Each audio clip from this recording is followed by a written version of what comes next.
കേരളത്തിലെ ട്രെയിൻ യാത്രയുടെ ഏറ്റവും വലിയ പ്രശ്നം വേഗതയാണ്. മലകളും പുഴകളും പാടങ്ങളും ഒക്കെയായി നീണ്ടു നിവർന്ന് കിടക്കുന്ന ഭൂപ്രകൃതിയിലൂടെ പണിഞ്ഞിരിക്കുന്ന റെയിൽവേ ലൈനിൽ ധാരാളം വളവുകളുണ്ട്.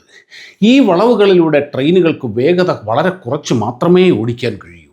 മണിക്കൂറിൽ 160 കിലോമീറ്റർ വേഗതയിൽ വരെ പോകാവുന്ന ആധുനികമായ വന്ദേ ഭാരത് ട്രെയിനുകൾക്ക് പോലും എറണാകുളം ഷൊർണൂർ റൂട്ടിലെ ആവറേജ് സ്പീഡ് 70 കിലോമീറ്ററാണ്.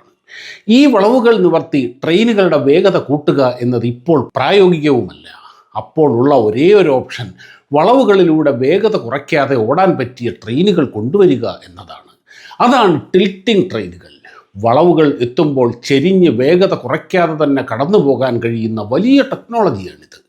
ഇന്ത്യൻ റെയിൽവേ ഈ ടെക്നോളജി ഇൻകോർപ്പറേറ്റ് ചെയ്ത അടുത്ത തലമുറയിലെ 100 വന്ദേ ഭാരത് ട്രെയിനുകളാണ് ഉടനെ പുറത്തിറക്കാൻ പോകുന്നത്. ഇത് ഏറ്റവും പ്രയോജനപ്പെടുന്നത് കേരളത്തിനാണ്. കേരളത്തിലോടുന്ന വന്ദേ ഭാരത് ട്രെയിനുകൾ ഈ ടെക്നോളജിയിലേക്ക് അപ്ഡേറ്റ് ചെയ്യുന്നതോടെ വേഗതക്കുറവ് എന്ന പ്രശ്നം എന്നേക്കുമായി അവസാനിക്കും. നമുക്കിന്ന് ഈ ടെക്നോളജി ടിൽറ്റിംഗ് ട്രെയിനിനെ പറ്റി സംസാരിച്ചാലോ? റെഡിയല്ലേ? പ്രിയപ്പെട്ട കൂട്ടുകാർക്ക് സയൻസ് കോർണറിൻ്റെ പുതിയ വീഡിയോയിലേക്ക് സ്വാഗതം. വീഡിയോ ഇഷ്ടപ്പെട്ടാൽ ലൈക്ക് ചെയ്യുകയും കമൻറ്റ് ചെയ്യുകയും ഷെയർ ചെയ്യുകയും ഒക്കെ ചെയ്യുക. നിങ്ങളുടെ അഭിപ്രായങ്ങളും നിർദ്ദേശങ്ങളും വിമർശനങ്ങളും എല്ലാം രേഖപ്പെടുത്തുക. 2023 ഏപ്രിലിൽ കേരളത്തിൽ ആദ്യമായി വന്ദേ ഭാരത് ട്രെയിൻ വന്നപ്പോൾ നടന്ന വ്യാപകമായ ഡിബേറ്റുകളിൽ ഞാനും പങ്കെടുത്തിരുന്നു.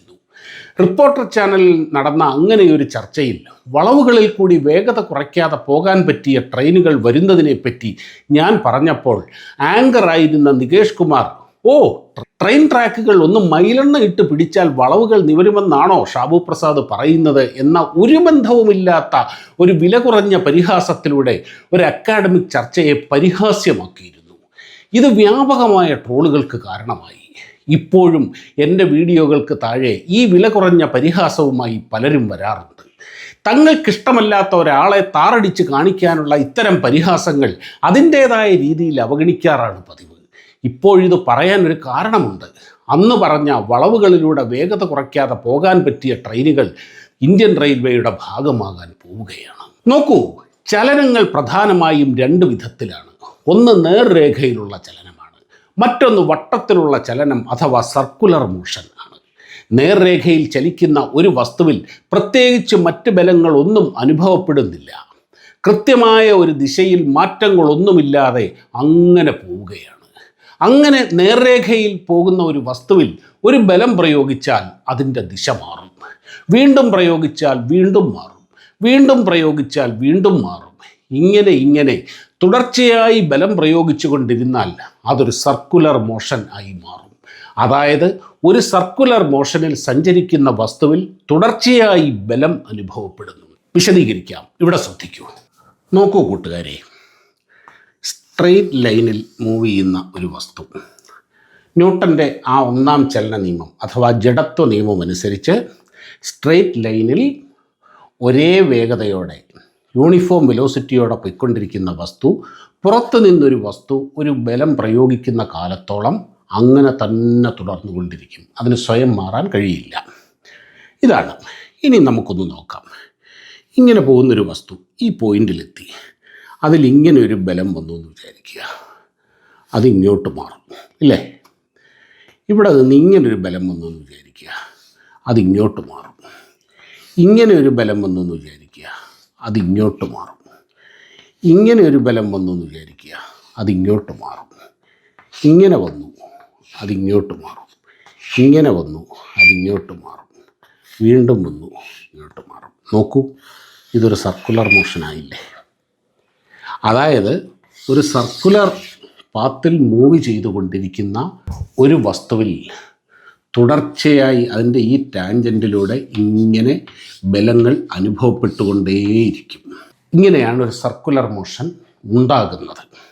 അത് നമുക്ക് തന്നെ അറിയാം. നമ്മളൊരു വസ്തു കയ്യിൽ കെട്ടി ഇങ്ങനെ കറക്കിയാൽ, ഒരു ചരടിൽ കെട്ടി കറക്കിയാൽ നമ്മുടെ ആ കയ്യിലൊരു ബലം അനുഭവപ്പെടുന്നില്ലേ? നമ്മുടെ ആ കൈ അവിടെ ഒരു ബലം കൊടുക്കുകയാണ്. ആ ബലം കാരണമാണ് ആ വസ്തു ഇങ്ങനെ കറങ്ങുന്നത്. ആ കൊടുക്കുന്ന, അതായത് ഇവിടെ നമ്മൾ കെട്ടി, അങ്ങനെ നമ്മൾ ഈ ഒരു ബലം ഈ വസ്തുവിൽ ഇങ്ങോട്ട് കൊടുക്കുകയാണ്, ഇങ്ങോട്ട് വലിക്കുകയാണ്. അത് അനുഭവപ്പെടുന്നത് ഇങ്ങനെയുമാണ്. ഇങ്ങനെ ആ ബലത്തിൻ്റെ പേരാണ് സെൻട്രിപീറ്റൽ ഫോഴ്സ്. ഇതാണ് centripetal force. As per Newton's third law, എവിടെ ഒരു ബലമുണ്ടോ അവിടെ ഒരു പ്രതിബലമുണ്ട്. Every action there is an equal and opposite reaction. Centripetal force ഇങ്ങനെ ഈ കയ്യിൽ നമുക്ക് ഇവിടെ അനുഭവപ്പെടുന്നുണ്ടെങ്കിൽ ഒരു സെൻട്രിഫ്യൂഗൽ ഫോഴ്സ് എവിടെയാണോ ബലം പ്രയോഗിക്കുന്നത് അവിടെയും അനുഭവപ്പെടുന്നുണ്ട്.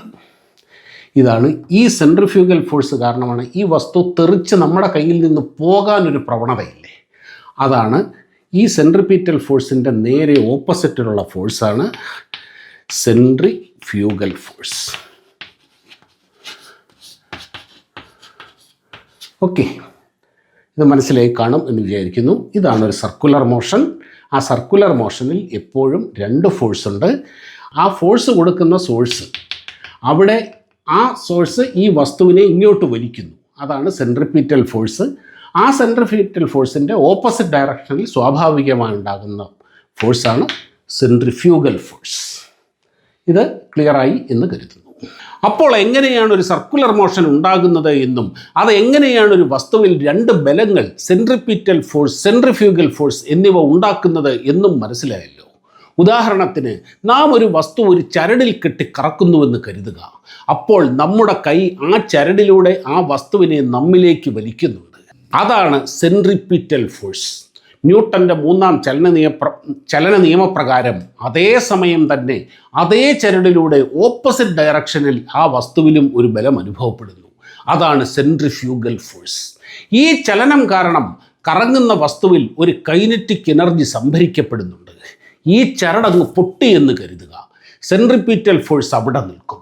പക്ഷേ നേരത്തെ തന്നെ സെൻട്രിഫ്യൂഗൽ ഫോഴ്സിൻ്റെ കാരണം സംഭരിക്കപ്പെട്ട കൈനറ്റിക് എനർജിയിൽ ആ വസ്തു ദൂരേക്ക് തെറിച്ചു പോകും. ഒരു ഹാമർ ത്രോയിൽ അത്ലറ്റ് ചെയ്യുന്നതും ഇത് തന്നെയാണ്. ആ ഹാമർ ശക്തിയായി കറക്കി കറക്കി കൈവിടുന്നു. അപ്പോൾ ആ സെൻട്രിഫ്യൂഗൽ ഫോഴ്സ് കാരണം ഹാമർ ദൂരേക്ക് തെറിച്ചു പോകുന്നു. അങ്ങനെ തെറിച്ചു പോകുന്നതിനെ തടയാൻ എന്തെങ്കിലും ഉണ്ടെങ്കിൽ അവിടേക്ക് ആ വസ്തു ചേർന്ന് നിൽക്കും. ഒരു വാഹനം ഒരു വളവ് തിരിയുമ്പോൾ നമ്മുടെ മേൽ ഒരു ബലം അനുഭവപ്പെടാറില്ലേ? നാം വളയുന്നതിന് പുറത്തേക്ക് നീങ്ങുന്നതായി അനുഭവപ്പെടില്ലേ? ഒരു കാർ ഒരു വലിയ വളവ് തിരിയുമ്പോൾ ആ ഡാഷിലിരിക്കുന്ന വസ്തുക്കൾ ഓപ്പോസിറ്റ് ഡയറക്ഷനിലേക്ക് നീങ്ങിപ്പോകില്ലേ? ഇതെല്ലാം അവിടെ അനുഭവപ്പെടുന്ന സെൻട്രിഫ്യൂഗൽ ഫോഴ്സ് കാരണമാണ്. അതായത് വളവ് തിരിയുന്ന എല്ലാ വസ്തുക്കളിലും വാഹനങ്ങളിലും ഒക്കെ ഈ ഫോഴ്സ് ഉണ്ട്.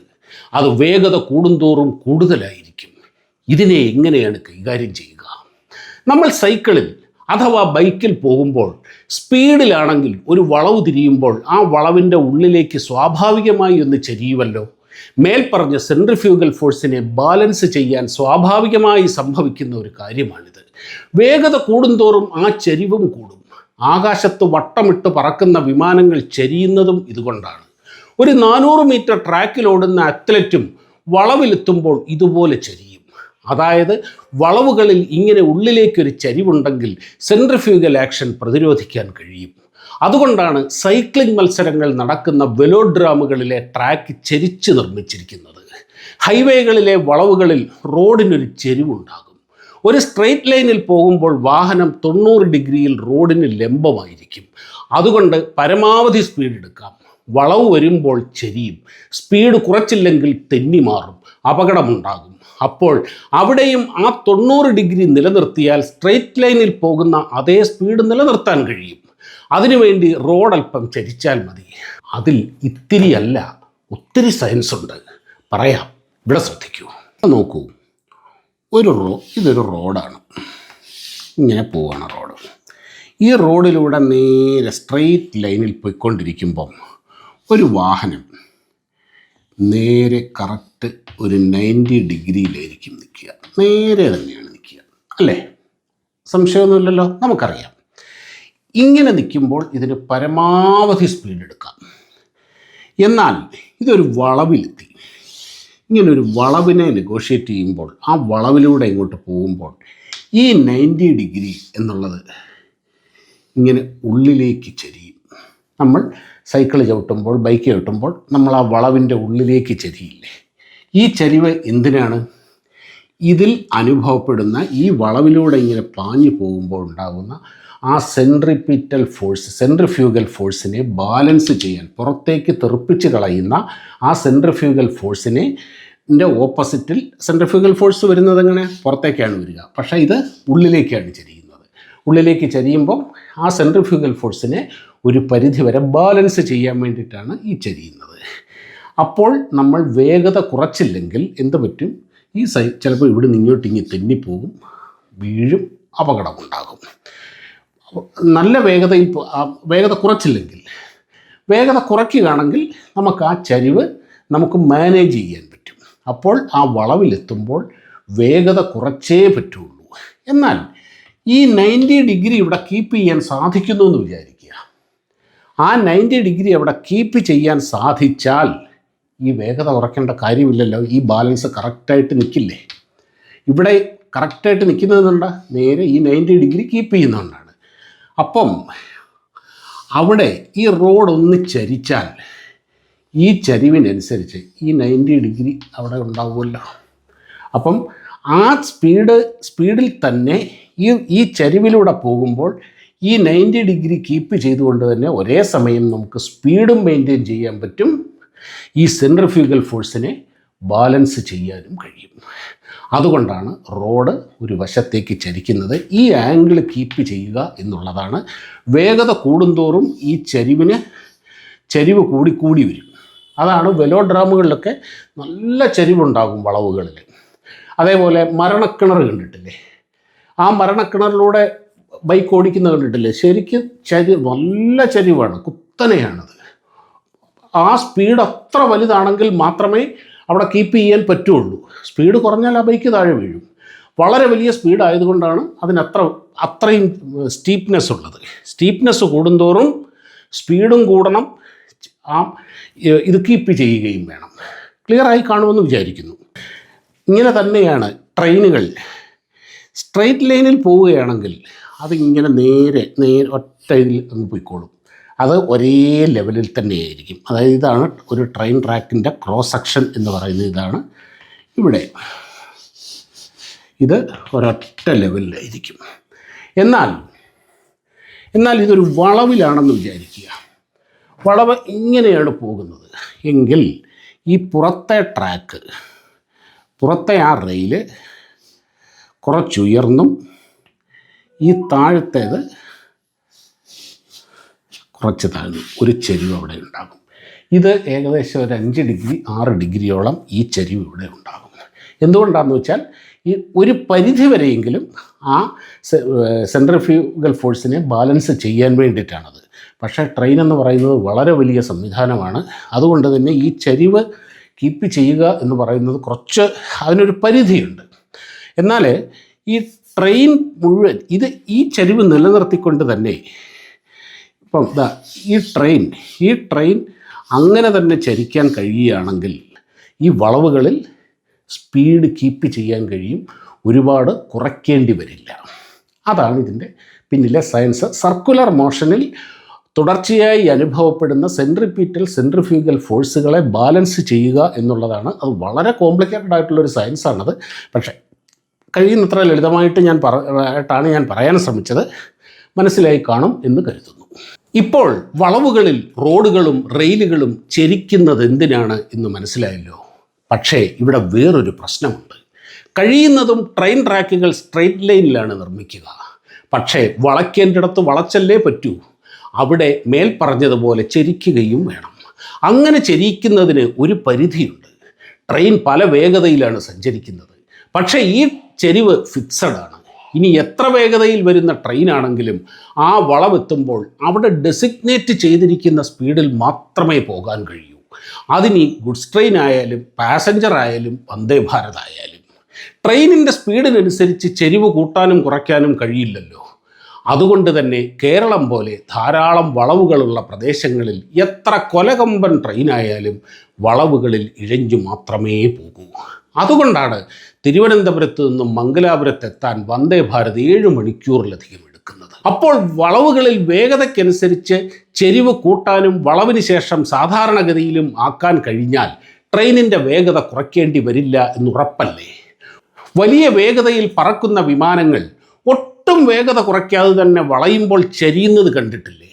അതുപോലെ വിമാനങ്ങൾക്കതാകാം, അത് വായുവിലാണ് ഈ അഭ്യാസങ്ങൾ കാണിക്കുന്നത്. എന്നാൽ ഭൂമിയിൽ അനേകം വീലുകളിൽ സെൻറ്റർ ഓഫ് ഗ്രാവിറ്റി, ഭാരം, നീളം ഒക്കെ കീപ്പ് ചെയ്ത് ഓടുന്ന ട്രെയിനിൽ ഇതത്ര എളുപ്പമല്ല. നോക്കൂ, ഇപ്പറഞ്ഞതുപോലെ 10-200 മീറ്റർ നീളമുള്ള അനേകം കോച്ചുകൾ ഒന്നിനു പിന്നാലെ ഒന്നായി ചേർത്ത 100 കണക്കിന് വീലുകളുള്ള 2 ഉരുക്കുപാളങ്ങളിൽ ഓടുന്ന 100 കണക്കിന് ടൺ ഭാരമുള്ള സംവിധാനമാണ് ട്രെയിൻ. ഭൂമിയിൽ നിൽക്കുന്ന ഏത് സംവിധാനത്തിൻ്റെയും ഭാരം കഴിയുന്നത്ര ഭൂമിയോട് ചേർന്നിരുന്നാൽ മാത്രമേ അതിന് സ്റ്റെബിലിറ്റി കീപ്പ് ചെയ്യാൻ കഴിയൂ. ഉദാഹരണത്തിന് ഒരു പിരമിഡ് ഷേപ്പിലുള്ള സാധനം അതിൻ്റെ പരന്ന വശം താഴെയാകുമ്പോഴാണല്ലോ ഉറച്ചു നിൽക്കുക. ആ കൂർത്ത വശം വെച്ച് നിർത്താൻ ശ്രമിച്ചാൽ അത് താഴെ വീഴും. കാരണം അതിൻ്റെ മുഴുവൻ ഭാരവും കേന്ദ്രീകരിച്ചിരിക്കുന്ന സെൻറ്റർ ഓഫ് ഗ്രാവിറ്റി അതിൻ്റെ പരന്ന ഭാഗത്താണ്. ട്രെയിനിൻ്റെ അടിഭാഗം ബോഗി അഥവാ വീൽ സെറ്റുകളിലാണ് അതിൻ്റെ സെൻറ്റർ ഓഫ് ഗ്രാവിറ്റി അഡ്ജസ്റ്റ് ചെയ്തിരിക്കുന്നത്.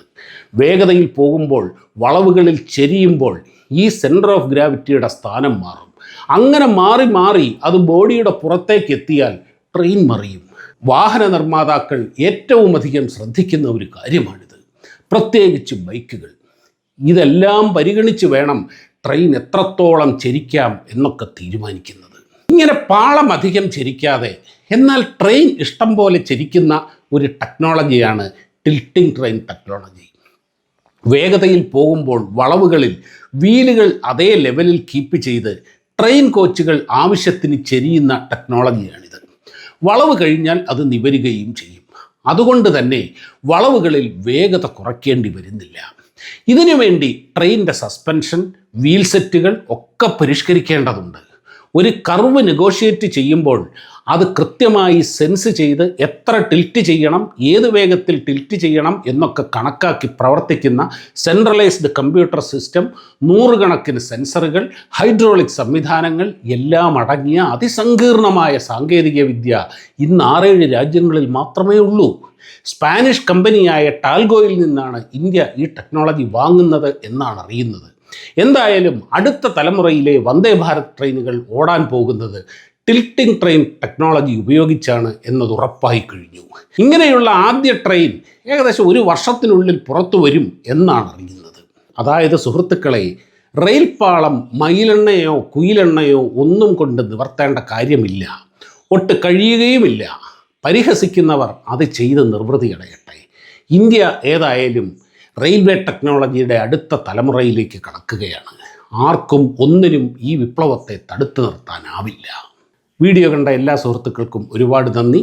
മറ്റൊരു വീഡിയോയുമായി കാണുന്നതുവരെ എല്ലാവർക്കും നമസ്കാരം.